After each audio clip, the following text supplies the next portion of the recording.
Good morning. So, it is Sunday. Happy Sunday. Finally had a haircut yesterday.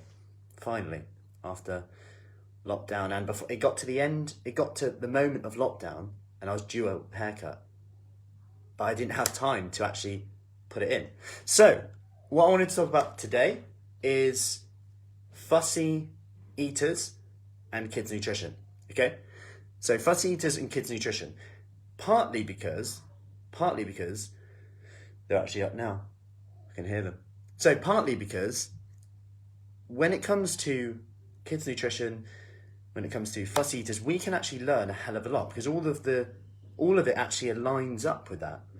All of it actually aligns up with that because they are very similar. What we do with our kids is often a reflection of what we do too. Often, not always. And I'm going to just share a few things that I do. Not that they're right, because there's many ways to do this. You know, I have a 2-year-old and a nearly 4-year-old. That's going to be different to someone who's 13, 14, etc. But a lot of the ladies actually talk about fussy eaters a lot, cooking different meals. So I just wanted to share a few things that I do and how this actually relates to what we can do anyway in terms of food environment. And I want to start off with food environment. So we know that how you set up your kitchen, your living room, your car will dictate what you eat and how much you eat. If, for example, research shows that if you have cereal boxes out on the side, you're likely to be 10 pounds heavier than someone who just has a fruit bowl out on the side. Just from that, which is fascinating, right? And that's the first thing we do is we always make healthy food convenient and easy. And this sounds really obvious. Like we should all do it too, right? Because when we're stressed, when we're tired, when we have no willpower in that evening, if we can make healthy choices convenient and easy, that almost becomes fast food. Now, they'll then just have free reign, the kids, just to go and get fruit. And I think they like having that choice, okay? Now, what I want to talk about now is good foods and bad foods. Now, you see it everywhere, and we're bombarded with it. Don't eat this, don't eat that. There's this many sugar cubes in that. And I think too often we forget the psychosocial aspect of food in that, and this, I describe it like at home, we don't really have that much chocolate cake in the house. Like, morning kitty, we don't have like just chocolate cake hanging around on the side because it creates a conversation where I'm going to have to go, well, we're about to have breakfast, and it's just like hassle. So if we do have it, it'll be away and then just comes out later. And then it'll be served with an array of things so they could have whatever they want. So foods aren't on pedestals, so to speak. Now, when it comes to good and bad foods, that brings me to what we actually call them. Okay, so good foods and bad foods, they have quite negative connotations, and it's kind of linked from that moderation term, which is a dangerous term because then subconsciously you're also saying, I'll have that, but I know I shouldn't have too much. And yes, that's correct to an extent, but if we call them foods high in nutrients, foods lower in nutrients, it becomes a bit clearer on why maybe we're calling them that. Now, the problem with when you call foods good or bad, and you promote that, like kind of eat your good food, then you can eat the bad food, is already that food's on a pedestal. And something we do, which they love doing, is we put food out all in the middle, and then they just get to choose what they want to eat. They just get to choose what they want, and whether that gives them like kind of a bit of empowerment to actually pick, I don't know, but the one day they'll go, oh, that's horrible. The next day, it's the same food, but they're eating it. And I'm just like, it is what it is. And yeah, some are high quality foods in terms of nutrients, some are lower. And they get to pick. They watch what I do as well. But at the same time, they get to just choose what they want. And foods are on a level playing field. And I think when you now go back to like the diet culture, we're told, right, if you're going to lose weight, you need to avoid this. And it just makes us want it more. We say things like, I've been really good, I should have this. Yet we tell our I'm being good, I'm not having cake. Yet we tell our kids, you've been good, you can have cake, which is really conflicting messaging, right? So just know as well, I'm going to keep this quite brief and just share a few points on that children are really, really in tune with their hunger, like really in tune. They might not be hungry at breakfast, lunch and dinner, and that's okay. And I think it's important to remember that sometimes I just leave their food out and then they'll come back and eat it later in the afternoon. I say, are you finished, or do you want me to leave it there? And she often says, just leave it there. Sometimes she doesn't come back and eat it, sometimes she does.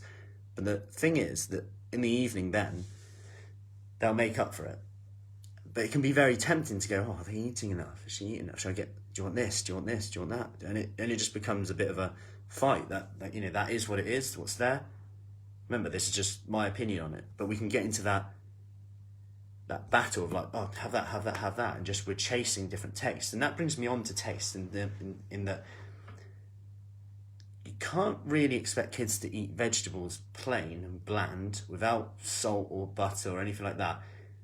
If you don't, / if they just try them over and over again and they've created a bit of a aversion to it. Because, and this is my opinion on this, the research into salt, sauces, ketchup, butter, things like that, for me, I would rather my kids eat more vegetables with a bit of salt on, with some butter on the peas, whatever it is, than not eat them because they're not that tasty. Because I'll be honest with myself, I love butter on peas, I love gravy, I do love ketchup, mayonnaise, all of them. Now, do I have them all the time? No, but you've got to remember, as we age, we're starting to develop aversions. We start to develop like what foods feel like. So what like peas feel like in our mouth, what cauliflower, what broccoli feels like. And then if you think about what you're comparing that to, like bland old broccoli without salt, and then you're comparing it to like salty crisps, like what's going to give us more pleasure? And my point is that if we're trying to avoid salt, butter, sauces, but then they're not eating them and they're just going for junky food anyway, then does that just defeat the object? Because we're losing out on a lot of nutrition in that case. And I would rather make healthier food more delicious. Because when you think about, all right, we're going to have chips, often you go, all right, get the ketchup out. Yet, if we're having, I don't know, last night we had ham, eggs, peas, some cheese, and we got the ketchup out there, and it was like, oh, I'll dip my ham in that as well. You can dip your ham in it, you can dip peas in it. It was like, no, just let them get on with it, see what they dip in it. And it was a bit of everything. And variety is a key thing as well, like making sure that we're not, I love the quote, 8 out of 10 people say, 8 out of 10 people say they don't like oysters, yet most of them have never had one, which is interesting. And it reminds me of how these stick as well. Like my granddad would always say, oh, we won't do Brussels sprouts this year at Christmas, because I didn't like them when I was like 12. Now, like fast forward 20 years, I do like them now, but that's still stuck. And we can start repeating these things. Our language, you don't like that food, you don't like that thing. But I just want to finish and say that they are our biggest teachers. Like they ask questions, such crazy questions that make you go, yeah, why am I eating out of the big pot of yogurt? Why am I eating in the living room? I just told you to stop. Damn it, you've caught me. They ask great questions, and the more we can set up our environment for them to be healthier, for them to be fitter, the better, and the less conversation we have to have. And equally, the psychosocial benefits of food, in that if they go to a party, anything like that, birthday parties, wherever they are, that's just a different scenario, and I'll just let them eat what they want there. They can go back and forth, just let their body kind of go with it. And when they've had enough, then they'll probably have enough. Rather, if I say no more, it becomes a bit of now I want more.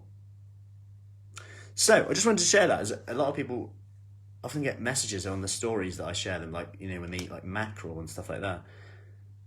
And it's because I always eat mackerel. I come back and I'm always like, right, I'm gonna have some mackerel.